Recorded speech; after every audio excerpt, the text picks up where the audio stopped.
cases of coronavirus in the world. The death toll in the U.S. now topping 1,000, this country's deadliest 24 hours yet. Tonight, we take you inside one New York City hospital, a doctor's plea for help. The ER and the ICU overflowing. More than 100 new deaths in New York City overnight. The truck that pulled up to the hospital for the dead. Out front, more patients lined up to get in. And tonight, we've now learned New York State is moving to allow the use of one ventilator for 2 critically ill patients because of the shortage. And now the other hot spots in this country, in New Jersey tonight, nearly 2,500 new cases. The alarming numbers in Louisiana, a surge in cases there, and tonight we have now learned a 17-year-old has died. The Texas governor now ordering visitors from states, including New York, to quarantine or face criminal consequences. And reports tonight 37 people who attended a church event in Arkansas are now sick. President Trump speaking just moments ago, and the letter the president sent to the nation's governors detailing the possibility of easing some restrictions. And when pressed, Dr. Anthony Fauci saying the virus will determine the timeline here.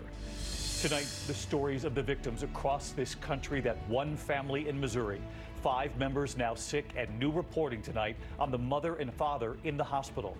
The urgent message from a young pregnant woman in the hospital, 26 weeks pregnant, fighting the virus. The staggering toll on American families tonight, workers across this country suddenly out of a job. Tonight, a record 3.3 million Americans filing for unemployment. When will those checks arrive with help for American families, and for how much? We have answers tonight. The developing headline involving the U.S. military and the virus, at least 23 sailors on a U.S. aircraft carrier testing positive. And now everyone on the carrier will be tested. And Dr. Jen Ashton tonight answering your questions. If you catch the virus, how long does it last? Why do some patients who seem to be getting better suddenly take a dramatic turn for the worse? And could the virus come back with another cycle? Jen on that tonight. This is ABC World News Tonight with David Muir. Good evening, and it's great to have you with us here on this Thursday night. And that sobering new headline just before we came on the air tonight, the U.S. now has the most diagnosed cases of coronavirus in the world, surpassing China and Italy. And of course, we all know that many are still trying to get tested in this country. The president just a short time ago, again, talking about getting America back open, people back to work, saying, I think it's going to happen quickly. As tonight we take you inside a hospital here in New York City, a staggering scene, a doctor's plea for help. Tonight, the numbers here. In just 1 week's time, we've gone from 1,100 reported cases to more than 80,000, and a grim new toll, more than 1,000 dead in the U.S. At least 28 states now under stay-at-home restrictions as President Trump sends that letter to governors suggesting there could be some easing of restrictions at some point soon.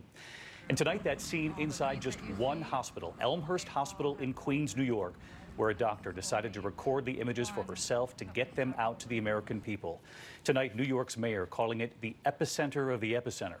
13 patients died at that hospital in 24 hours. The number of patients hospitalized across the state jumping 40% in a single day. In Louisiana tonight, the spike in cases there as well. A 17-year-old has now died. The toll for doctors and nurses on the front lines. A nurse at New York's Mount Sinai Hospital dying from the virus. And tonight, after that warning from New York's governor, warning what's happening here will soon happen elsewhere, in neighboring New Jersey, there are nearly 2,500 new reported cases since just yesterday. Again, Dr. Jen Ashton here answering your questions. And we begin tonight with that scene inside that New York City hospital. Whit Johnson leads us off. Tonight, an ER doctor taking us inside what's been called ground zero of America's pandemic. All the patients in this room, all the feet that you see, they all have COVID. And this is only one of the several rooms. Dr. Colleen Smith at Elmhurst Hospital in Queens, New York, sharing her story with ABC News and the New York Times. The frustrating thing about all of this is it really just feels like it's too little too late. Like we knew it was coming. Overnight, the number of deaths in New York jumping by more than 100 to at least 385.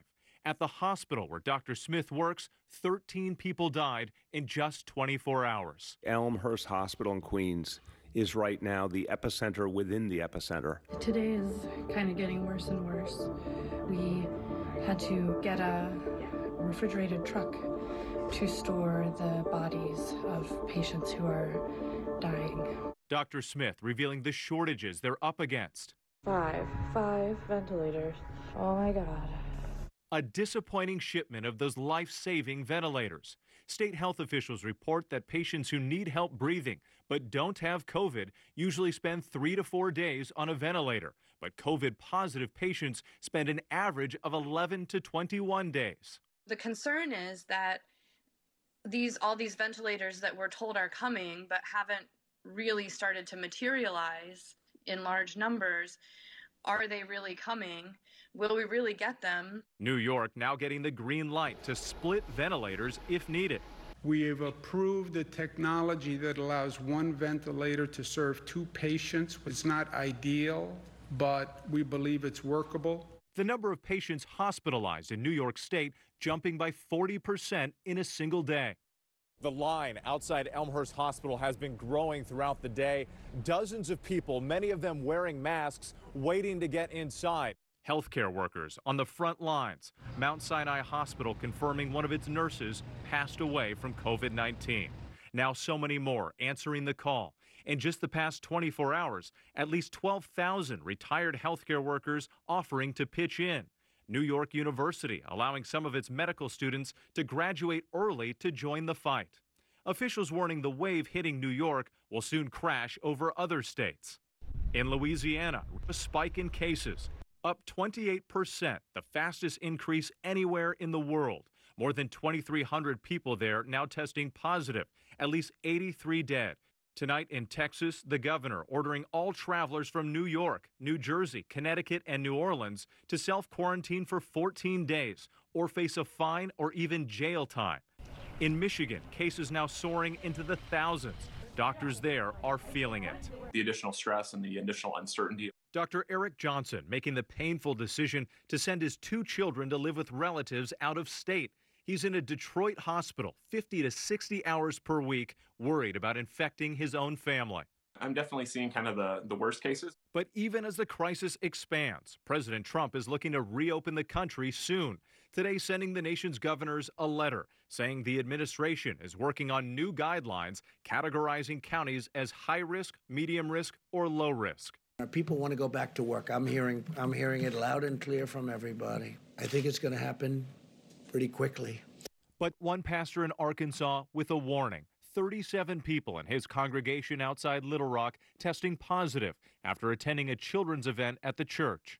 Showing just how quickly this can spread among groups. Whit Johnson back with us live tonight. And Whit, we all know that New York's governor has been warning that what's happening in New York City will soon play out around this country. And in neighboring New Jersey tonight, some very alarming numbers.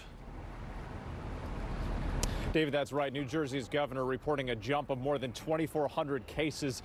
New cases, that is, since yesterday, citing it's a combination of ramped up testing, but also an increase in community spread. Resources are so stretched thin that at some of the state's testing locations, they will soon only test symptomatic healthcare workers and first responders. David? All right, Whit Johnson leading us off tonight. Whit, thank you. And of course, we stay on the human toll tonight. Patients across this country, including those 5 members of one Missouri family.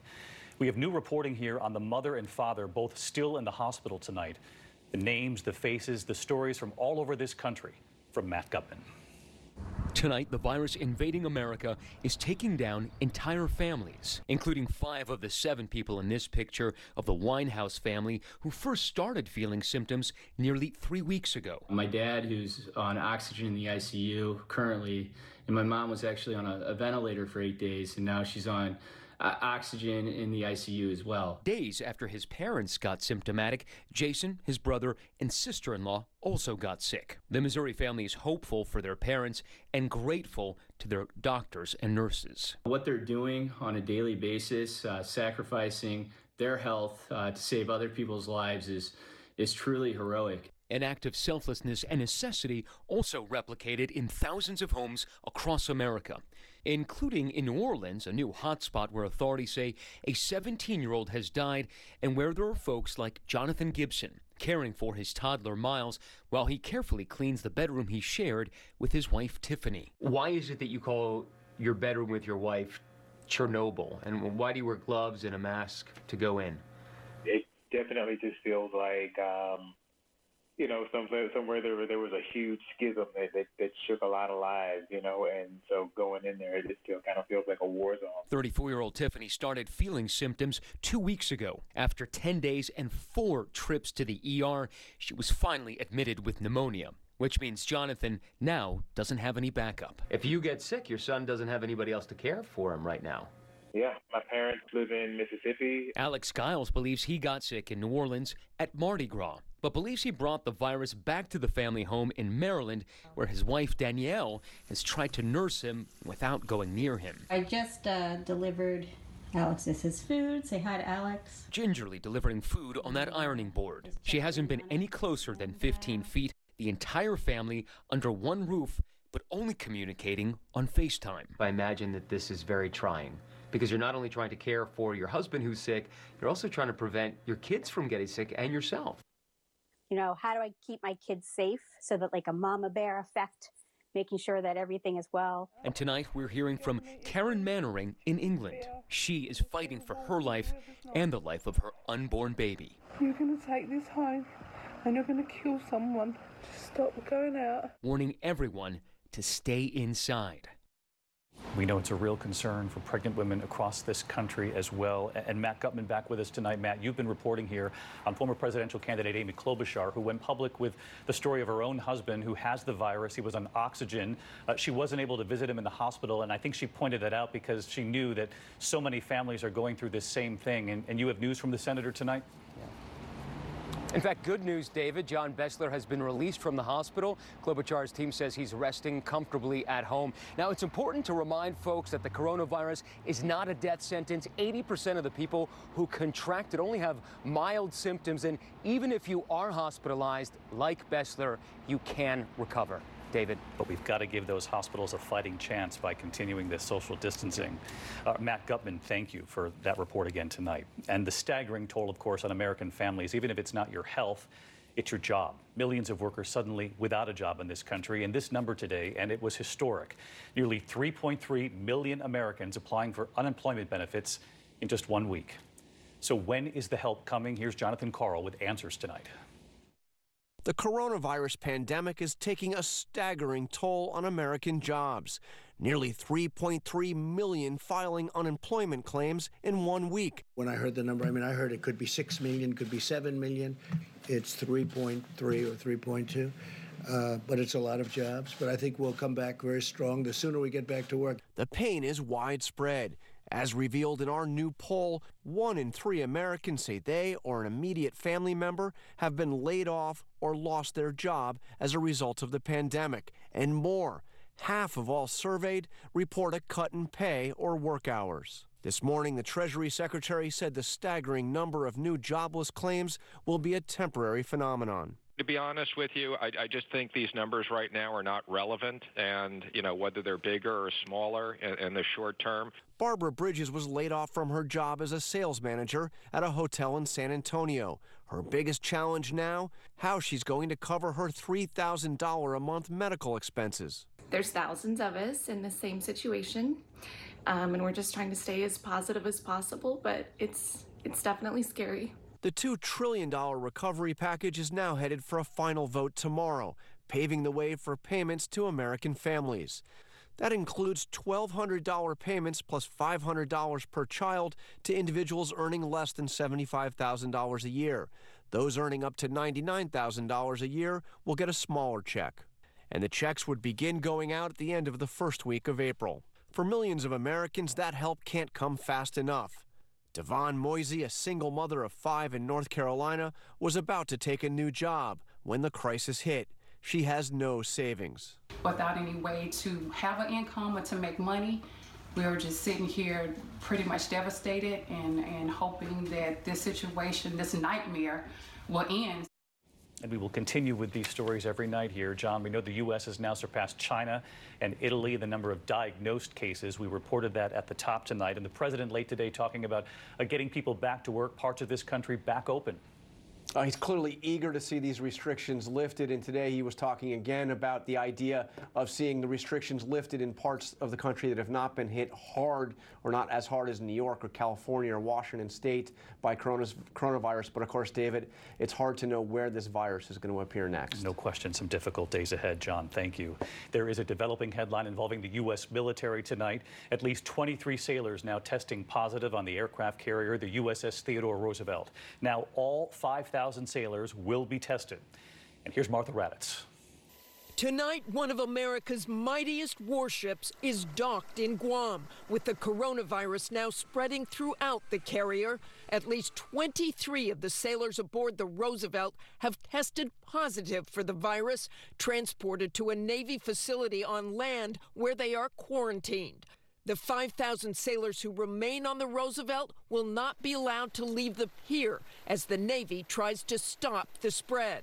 We are in the process now of testing 100% of the crew of that ship. But containing it will be a massive challenge. I have been on those aircraft carriers. Like a cruise ship, these are floating cities without the luxuries. The hallways are extremely tight, and sleeping berths can house up to 100 sailors. The danger here is that the whole crew becomes infected and the ship is not able to carry out its duties. So a large part of the U.S. military might in the Pacific could be tied up pierside for weeks. The Navy insists no matter what happens, they can carry out their mission. But the Roosevelt was one of only 2 U.S. carriers underway in the entire world.